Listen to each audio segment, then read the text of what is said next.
Have you ever thought about the meaning of life?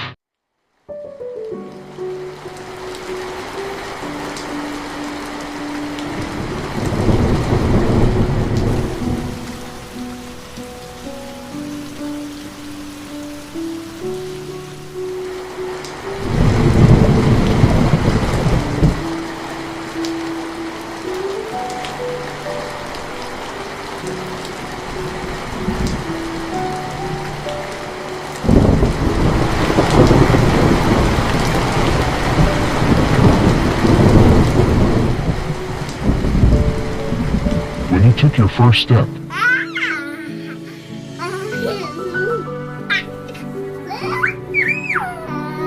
when you spoke your first word, when you laughed for the first time, when they celebrated your first birthday,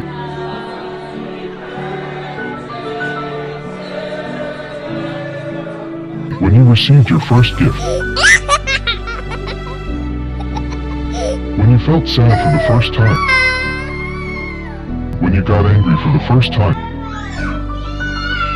when you experienced fear for the first time, when you first walked in the rain, when you got sick for the first time, when you first felt compassion, when you first went to school, when you got your first good grade, when you first felt alone, when you first cried, when you first fell in love, when you first entered university, when you first celebrated an achievement, when you got your first job, when you earned your first money, when you bought your first house, when you first failed, when you first had your heart broken, when you first got divorced, when you first experienced depression, when you first removed toxic people from your life, when the right person first entered your life, when hope first blossomed inside you.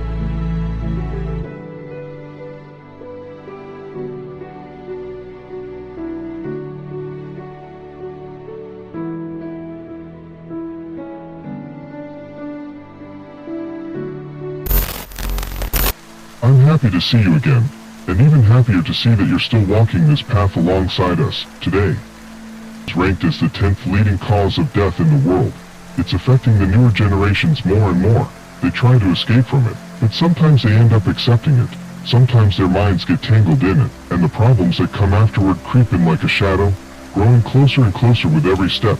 I want to talk about what causes this, what actually happens, and what follows after that. But before we dive deeper into this topic, let me first give you a brief overview. Caused by various factors, leads to the intentional ending of a person's life, and brings deep emotional pain to their family, loved ones, and friends. There are many causes behind it. These include medical conditions such as bipolar disorder, mental illnesses, autism, schizophrenia, personality disorders, anxiety disorders, cancer, kidney failure, HIV, traumatic brain injuries, hormonal imbalances, syndromes, chronic fatigue, lupus, systemic erythematosus, vitamin deficiencies, and, most importantly, depression. Post-traumatic or reactive depression can be triggered by events like relocation, divorce, postpartum experiences, the loss of a loved one, or losing a job. Situational or personal depression can stem from financial issues, academic problems, relationship struggles,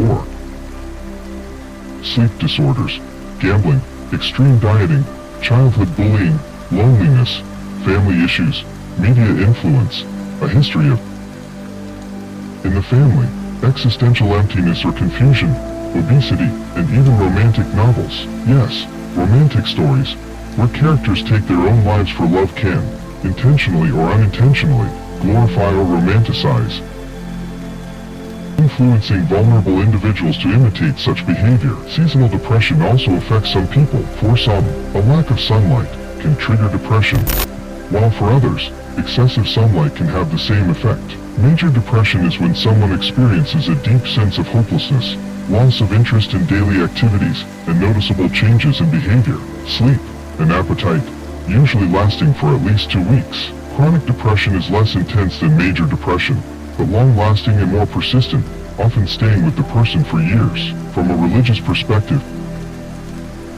is considered a major sin, and it's believed that the soul will suffer eternal punishment in hell. But personally, I believe that When someone takes their own life, their soul remains on earth, no longer a person, but a tormented shadow.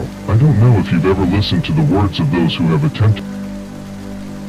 Almost all of them, in that final moment, felt regret, wishing someone would save them, but by then, there was no way back. Also, statistics show that suicide is more common among men, while unsuccessful attempts are more frequent among women. The most common method is hanging, which is used in about 90% of cases, often accompanied by a farewell note.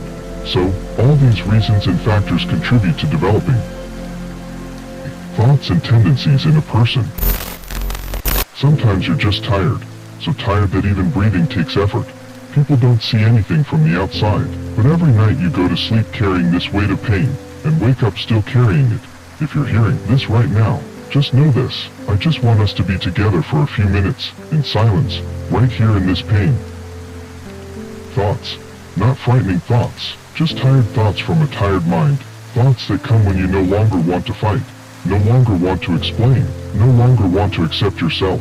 You just want it to end, not because you're weak, because you fought too much, and now you're simply exhausted. If this feeling is familiar, know this video isn't for preaching, it's for being there, for companionship.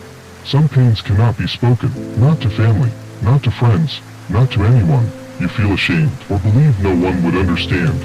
But know this, whatever it is, it matters. Even if others make it small, in you, it is immense, and this means it must be heard, not hidden. In this situation, you lose many things: sleep, focus, hope, your family, your friends, your dearest persons, and your life.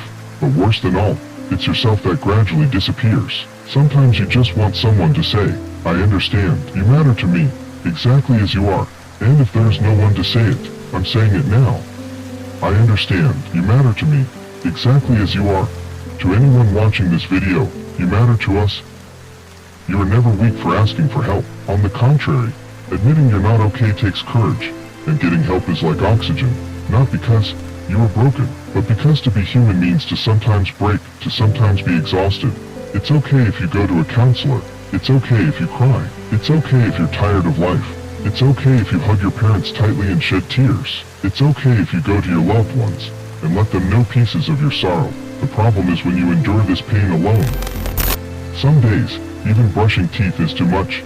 Getting up from bed is a big task. And well, if today you only manage to drink a sip of water, or just listen to this video, know that this too means you're alive, and being alive itself is. Just stay a little longer, exactly as you are. Love yourself, accept yourself, and appreciate your small successes. Day isn't a decision you make in one night. It's a wearing down process that's taken years, and rebuilding takes just as long. You have the right to be tired, the right to be angry, to have no energy. But even if you don't believe it, there are still places you can go. People who want to listen. Maybe you haven't met them yet, but they're out there. You're not alone. God always listens to you, and has protected you through all troubles, even ones your soul doesn't know about. I make this video, so maybe just one could have made a difference for one of you. For me, this is a big step, that on one hard night you might feel you're not alone. You might be in darkness now. Maybe no one understands what's happening in your heart, but I'm here, and I say this very seriously. You matter, not because you should be useful, not because you should be special. You matter just because you exist, and I hope some part of you is still willing to stay, to not fall on your knees, and stand on your feet. Even if tears pour from your eyes without stopping, I still have hope for you, because you look for change but do nothing, because you wait for a miracle, but when you do nothing, no miracle will happen for you. I don't want to say life will become easy. I don't want to promise tomorrow will be better, or today's pain will fade.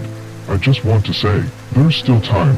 There are still moments that can be calm, small, but real, and most importantly, you're still here, and as long as you're here, there's still something to say, feel, change. Not everything has to be fixed, but maybe one small step, just the size of a deep breath, could be the start of a change, not for others, for yourself. You can't change all the past, you can't erase all the pains, but one thing is still in your control. This life, yourself, your choice, your path, your change, your destiny, because maybe destiny was already written for you, us and everyone, and now we're seeking the reason for this destined path. Or maybe destiny isn't a pre-written book, because it's a path that our morals, our actions, the things you do in yourself cause the writing of your destiny's threads and create it, because nothing is impossible until someone does it. And now, one simple question for you. How would you like tomorrow to begin?